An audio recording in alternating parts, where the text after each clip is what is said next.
Алло. Алло, Даниил, добрый день. Меня зовут Анастасия, звоню по контролю качества Добрый. с сервиса МС-центр. Вот производился у вас ремонт стиральной машины. Скажите, как мастер сработал, как вам работа сервиса в целом? Ну, хотелось бы услышать ваш отзыв. Да, я по поводу сервиса не знаю, потому что не общался с ними. Конкретно с мастером все замечательно.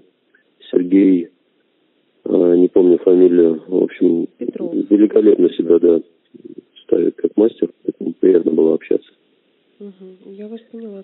Все, благодарю тогда за отзыв. Вам хорошего дня. Обращайтесь. Спасибо большое, вам тоже. Да, Всего благодарю, доброго. до свидания.